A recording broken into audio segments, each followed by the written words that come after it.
Devastating. Absolutely devastating. The Knicks were in this game against the Phoenix Suns basically since the second half. And until the fourth quarter, they were neck and neck. The Knicks had every opportunity to win this game. They utilized Jalen Brunson and his heroics. He put on his superhero cape. But unfortunately, all those heroics could not get the job done. It's a team game after all, and we just couldn't do it as a team. We're going to break down this very devastating game, talk about why the Knicks lost this game, what Jalen Brunson did, and ultimately, what trends we're seeing with this Knicks team that are concerning me. All of this and so much more today. So be sure you're subscribed to the channel and have notifications turned on so you don't miss a second of the new content. And now, let's get started. The Knicks rally, but unfortunately fail to close out the Phoenix Suns. And the crazy thing about this game, they did not have Kevin Durant.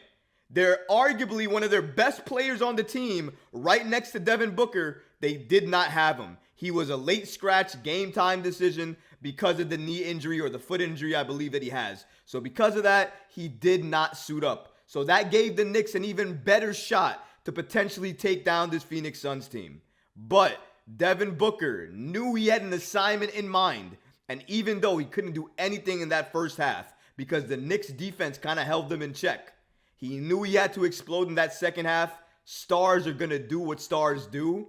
And he showed up and showcased why Phoenix is not only a Kevin Durant team. Devin Booker's there, and if he's there, he can light it up.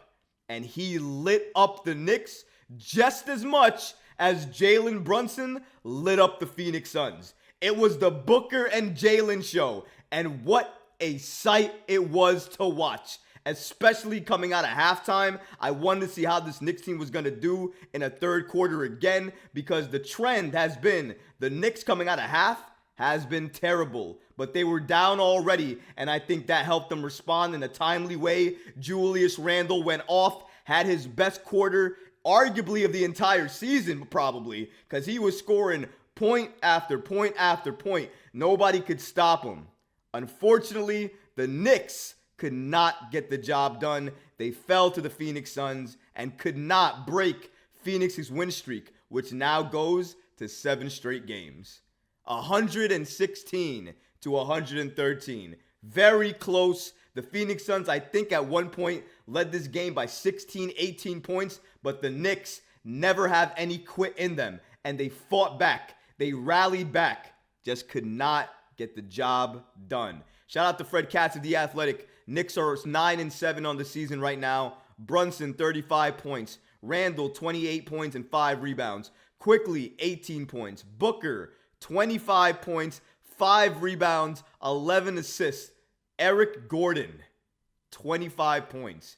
Devin Booker with the game-winner three-pointer. Jalen Brunson's three-pointer rolls out at the buzzer. I don't know how Booker made that shot at all. The defense for the Knicks was locked in, was focused. They were on him. That was a bad shot. They had defenders draping over him. But he is an offensive gift to the NBA. And you can clearly see why when you watch him play. He makes shots that you think nobody can make. He makes them. Sometimes makes them look easy. That shot didn't look easy, but he made it. And then Jalen Brunson tries to respond. About a second left on the clock. Barely has any time to gather the ball when he catches it. Takes the shot. Hits the rim. Almost goes in. If that shot had went in and we went into overtime, the stories that would have been written about Jalen Brunson would have been even more legendary. But even though we didn't get the W, it was a close game. The Knicks had a chance to get the W. It was the best opportunity I thought they had against this Phoenix Suns team, missing KD. But they allowed Eric Gordon to look like he was prime Eric Gordon again because they left him open at the three. But before we get into the issues, I want to talk about the man of the hour, the man that basically led us this entire game, helped the Knicks rally to almost win this game, Jalen Brunson. Even though we lost, he dropped 35 points, had 8 assists, 6 rebounds, 15 of 25. He's doing it efficiently. He's doing it with other players on this Knicks team. He's passing the ball. He's rebounding. He's shooting the three. He's shooting the mid-range. He is in all-star form.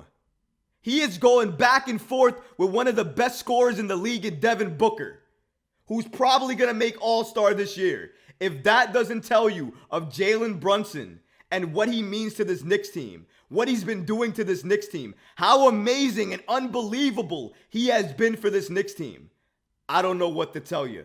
The most devastating part about this loss is that we had to witness Jalen Brunson give us this, and we couldn't walk away with the W. That's probably the most heartbreaking of it all. But Jalen, because of what he did tonight, puts himself in very, very unique category. Shout out to New York Basketball on the app X. They reported the following. Jalen Brunson is the second Knick to score 20-plus points 9 straight in November. Carmelo Anthony did it twice.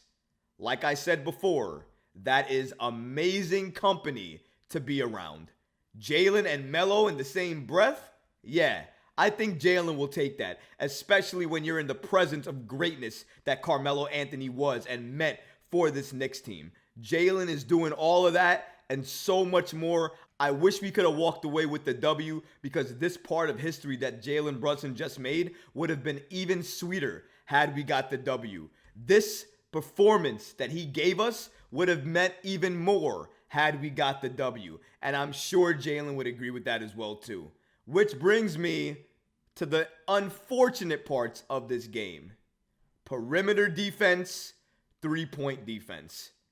How could we let Eric Gordon do what he did?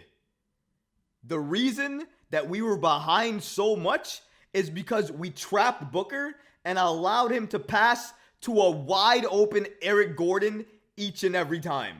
And it's not like he reset the clock. You could put one of the older players who just retired out there from the three, and if he has a decent three-point shot, he'd probably do the same thing. You cannot leave three-point shooters open. That doesn't make sense. You'll lose. You cannot do that. And then if you don't offer any resistance, or you don't even run toward a three-point shooter, you're not going to win games. You're going to lose more games than you win. You have to offer some resistance at the perimeter and at the three-point line. And the Knicks just don't do it enough. They do it on the paint. They can do that. Shout out to them. But they need to do it at the perimeter, and they need to do it at the three-point line. They have to. That's the way the Knicks are going to become better. Because if they can't, other teams are going to know that, and they're going to take advantage of them. That's one thing. Another thing is Jalen Brunson cannot do it alone. I'm not saying he was the only one on point, but honestly, who else, when they had the ball in their hands, did you think maybe they were on just as much as Jalen? Because in my head, it was probably only Emmanuel Quickley. And besides him, I didn't really have confidence or faith in anybody else. Another point, we need to utilize our depth or go get another player that fits this team that we can use. Size and shooting. It's obvious. We need it. We needed more scoring today. Maybe somebody who's okay on defense, but elite on offense might work. But we need to figure it out. We need to fix it because we are close. We are in these games. But because we don't have anybody else behind Jalen who can help with the offensive load, we are losing. And RJ Barrett may be that player soon. But we're still going to need other players to step up. Julius Randle, we're going to need him to step up. Besides that third quarter where he went off, had one of the best quarters of his entire Knick career this season, I would say.